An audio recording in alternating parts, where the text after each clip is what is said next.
Let's dive into all of this with today's panel. Daniel Davis, he's a retired lieutenant colonel, four-time combat deployed at Defense Priorities and host of the Daniel Davis Deep Dive on YouTube. Washington Post columnist Josh Rogin and CNN political analyst, White House reporter for the Associated Press, Seung-Min Kim. Welcome all. Josh, let me start with you kind of on what you are looking for as you're talking to sources in the region about both this extension and then, I mean, inevitably this truce is going to end. Right. CIA Director Bill Burns is in Doha, or was in Doha Tuesday. Secretary of State Blinken is on his way to Israel. They're working on what they call more for more. That means after we get most of the women and children out of Gaza, at least the ones that Hamas knows where they are, then what? We're talking about the soldiers, the military-aged men, some of the dead bodies that Hamas has in its possession, in exchange for Israeli-held prisoners that may also be men or military members. That seems like the way forward, with one sticking point. Hamas wants that to lead to an end in the siege and an end of the military operations. Israel's not going to agree to that. So eventually the truce will end.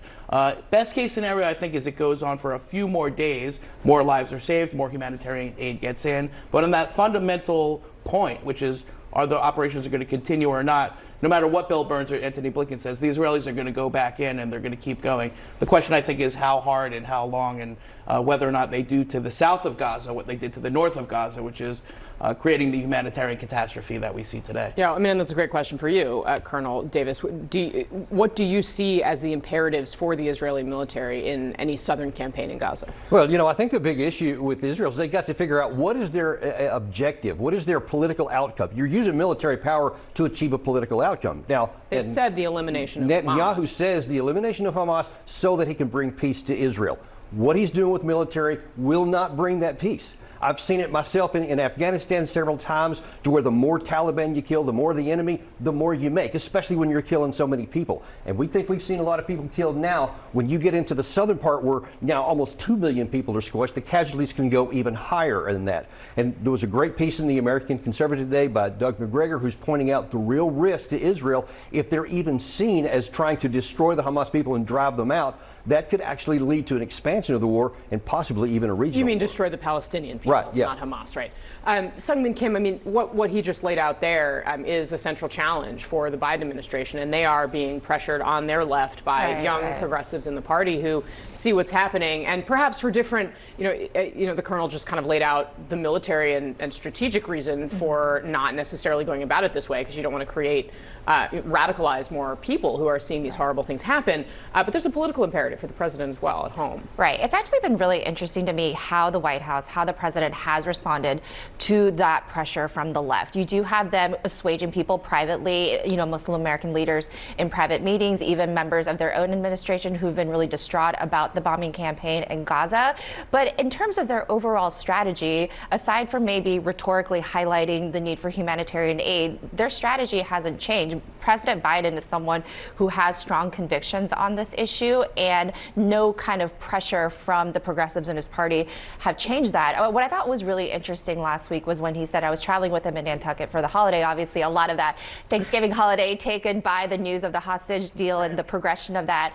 He was asked about the debate in Congress and in the party about conditioning aid to Israel. He did tell us that he thought it was a worthwhile thought, but he then added, but I don't think I would have gotten this far, that we would have gotten this far in terms of the hostage agreements and getting people out if I had endorsed that at the beginning. So he feels that this overall strategy kind of validates his sort of, kind of tune out the noise strategy. Right. Well, and Josh Rogin, one of the things the Washington Post was doing some, I believe it was the Washington Post reporting on this today about then Vice President Biden's feelings about how this was dealt with when Obama was president and he was vice president, and how he's doing it differently. And of course, it ties in. Bill Gates had criticized Biden on his, saying he was wrong on every major foreign policy issue that's basically ever happened. What's your sense about what's important in terms of how Biden thinks about this, and is he having any second thoughts? No, I mean, I think Seung-Min is exactly correct. This is who Joe Biden is. This is how he's always been. He's been a senator for 50 years, and he's been one of the most pro-Israel senators for all that time, and he's not about to change now.